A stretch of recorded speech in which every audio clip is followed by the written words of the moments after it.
చంచలమ్మ గుడికి వస్తూ ఉంటుంది. ఇంతలో విజయమ్మ కూడా అదే గుడికి రావటంతో అక్కడ ఉన్న చంచలమ్మ విజయమ్మని చూసి, ఆగు విజయమ్మ, నీతో ఒక్క నిమిషం మాట్లాడాలి అని చెప్పేసి అయితే అంటూ ఉంటుంది. ఆ మాటలు వినగానే అక్కడ ఉన్న విజయమ్మ మాత్రం ఏం మాట్లాడాలో చెప్పు చంచలమ్మ అని చెప్పేసి అయితే అడుగుతూ ఉంటుంది. ఇంతలో అక్కడ ఉన్న చంచలమ్మ మాత్రం నా మీద ప్రతీకారంతో సింధూరాన్ని బాధ పెట్టావు అంటే మర్యాదగా ఉండదు అని చెప్పేసి అయితే అంటూ ఉంటుంది.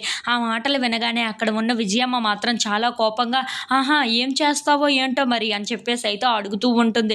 ఇంతలో అక్కడ ఉన్న చంచలమ్మ మాత్రం ఏం చేస్తానో నీకు తర్వాత తెలుస్తుంది, సింధూరాన్ని మాత్రం బాధ పెట్టే పనులు చేస్తే మర్యాద దక్కదు నీకు అని చెప్పేసి అయితే అంటూ ఉంటుంది. ఆ మాటలు వినగానే అక్కడ ఉన్న విజయమ్మ మాత్రం చంచలమ్మని చాలా కోపంగా చూస్తూ ఉంటుంది.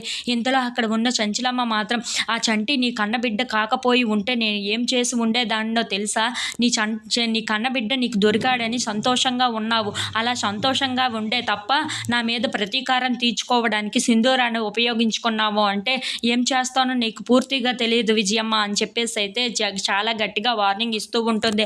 ఆ మాటలు వినగానే అక్కడ ఉన్న విజయమ్మ అయితే ఒక్కసారిగా షాక్ అయిపోయి చంచలమ్మ వైపు అలా చూస్తూ ఉండిపోతుంది. ఇంతలో అక్కడ ఉన్న చంచలమ్మ మాత్రం నీ కన్న కొడుకు వాడు అని వదిలిపెట్టేశాను, లేదంటే నిన్ను ఏం చేస్తానో నాకే తెలియదు అని చెప్పేసి అయితే అంటూ అక్కడి నుండి చాలా గట్టిగా వార్నింగ్ ఇచ్చి వెళ్ళిపోతూ ఉంటుంది. ఇంతలో చంటి సింధూర వాళ్ళ అమ్మకి ఎలా ఉందో తెలుసుకోవడానికి హాస్పిటల్కి వస్తూ ఉంటారు. చంటి వాళ్ళ అమ్మ దగ్గరికి వెళ్ళి, అమ్మ ఇప్పుడు ఎలా ఉందమ్మా, నీకు బాగానే ఉంది కదా అని చెప్పేసి అయితే అడుగుతూ ఉంటాడు.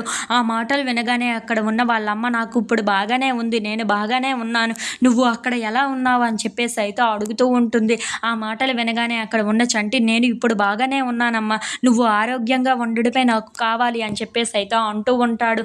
ఇంతలో అక్కడ ఉన్న చంటి బయటికి వెళ్తూ ఉంటాడు. అది చూడగానే అక్కడ ఉన్న సింధూర వాళ్ళ అత్తమ్మ దగ్గర కూర్చొని, ఏంటి చంటి నిజంగానే ఆ విజయమ్మ కొడుకా అని చెప్పేసి అయితే చాలా గట్టిగా అడుగుతూ ఉంటుంది. ఆ మాటలు వినగానే అక్కడ ఉన్న సత్యవతి అయితే ఒక్కసారిగా షాక్ అయిపోయి సింధూర వైపు అలా చూస్తూ ఉండిపోతుంది.